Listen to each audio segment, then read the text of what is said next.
David Robert Jones was born on the 8th of January 1947 in Brixton, a working-class area of southwest London. His parents, Margaret Burns and Haywood Jones, had children from previous relationships. A good omen as to the future career of their youngest child is a famous landmark in Stockwell Road, one street away from his birthplace, the Brixton Academy.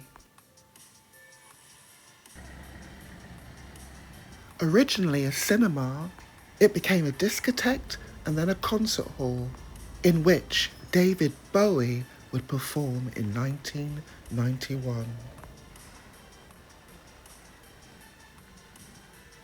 40 Stansfield Road was David's first family home. His brother, Terry Burns, 10 years older, also lived with the family. He was to be a great influence on his younger brother and would later introduce him to jazz and poetry. This was David's first school, situated minutes from Stansfield Road. He was remembered as a determined child, unique, but also a little brawler in the playground. In 1953, when David was 6, his father moved the family to Bickley, which back then was part of Kent. Bromley Common and Sunridge Park, which the family subsequently moved to, for Haywood Jones's job with the Barnardo's Children's Charity, are now areas within the London Borough of Bromley.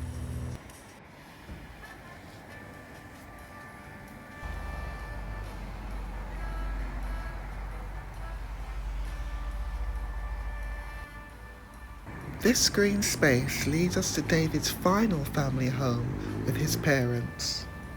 While walking through Plaistow Green, I wondered whether David and his friends played here after school. It was later in this area that he met George Underwood at Bromley Scouts, age 9. We'll hear more about George Underwood later, and the part he inadvertently played in the mystique of David Bowie. Between the ages of 8 and 21, David lived here at 4 Plaistow Grove. It was at this home that David's father, Haywood, brought home records by Fats Domino, Elvis and Little Richard. These records no doubt influenced the 9-year-old David to imitate his favourite stars at the local cub pack. A short bus ride away from Plaistow Green is the Burnt Ash Primary School. In the UK, children leave primary school aged 11. During his time here, David learned the recorder and was remembered as a striking dancer, and was praised even at that tender age as being artistic.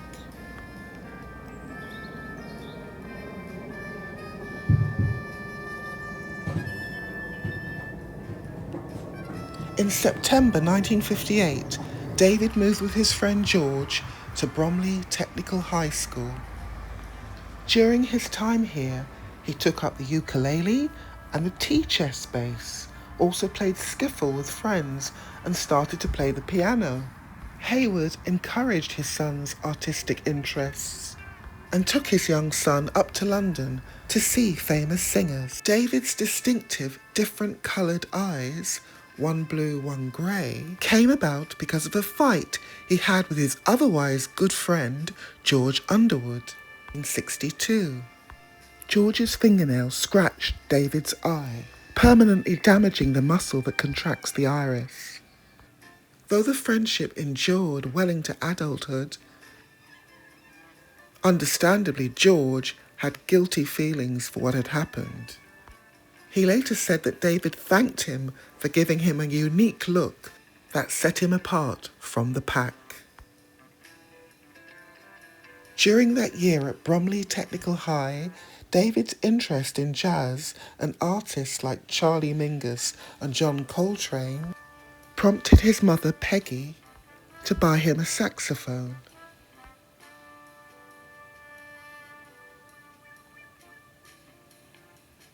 A short train ride takes us from Bromley to Beckenham. This is the location of what used to be the 3 Tons pub. With friends including Christina Ostrom and Barry Jackson, David ran a folk club here on Sunday nights. Though the folk club has long since disappeared, the restaurant remains an homage to David, and in particular his unique way of coming up with lyrics. He'd cut written phrases up into little strips and then select them at random to create his lyrics.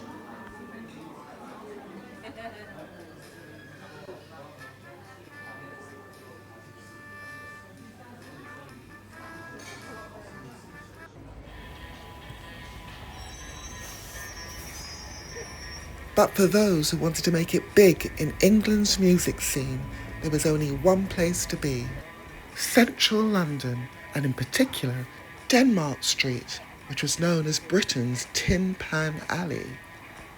This was the home of music publishers and agents, and where a likely lad looking for a music deal in 60s London would go.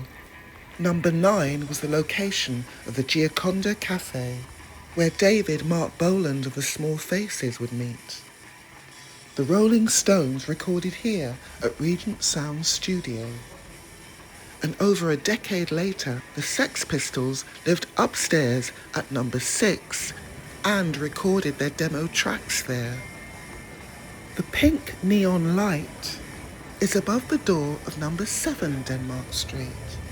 Prior to finding a manager, David had even lived in a converted ambulance in Tin Pan Alley in a bid to get noticed by the movers and shakers of the music business.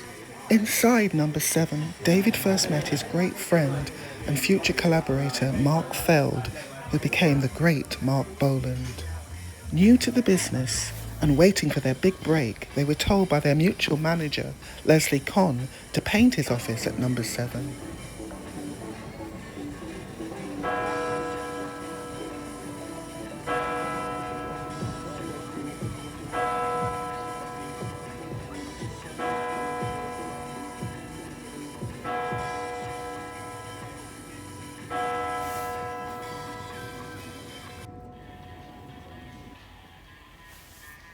David lived in Manchester Street on and off between 1967 and 1968, at the home of his new manager, David Pitt.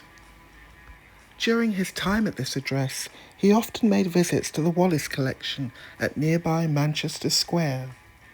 That particular art collection inspired him and nourished his creative vision.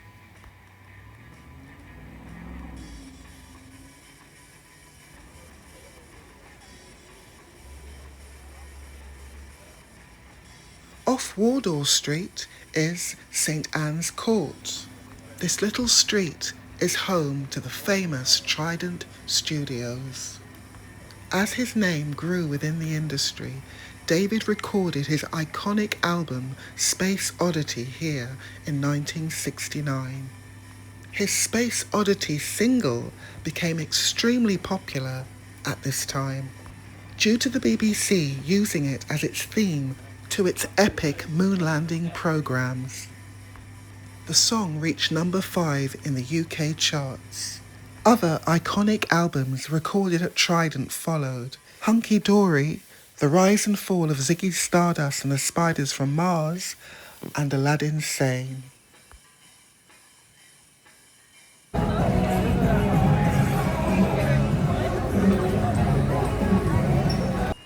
David's album covers became almost as iconic as his music.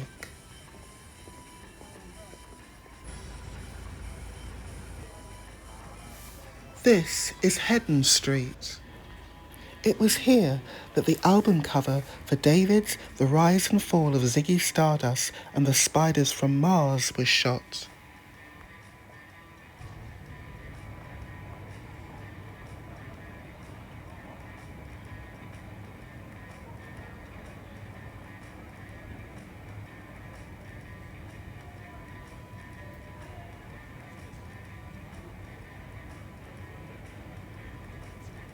By 1972, David was touring the UK as his alter ego Ziggy Stardust. His fame as one of the most innovative and exciting performers of the decade grew. However, he was always looking to stretch himself, so Ziggy Stardust came to a premature end when David announced his retirement at a live concert at Hammersmith Odeon in July 1973. But other personas followed, such as the Thin White Duke. But as one incarnation ended and another began, new goals were set. Many musicians longed to succeed in America. David was no different. America was the home to the beat poetry his brother introduced him to. It was the home of Fats Domino, Elvis and Little Richard, whose records his father played. However, despite his fame, his origins in London still meant something to him. After receiving his terminal cancer diagnosis, he visited London to revisit old haunts and say his goodbyes. David Bowie died in New York City 2 days after his 69th birthday.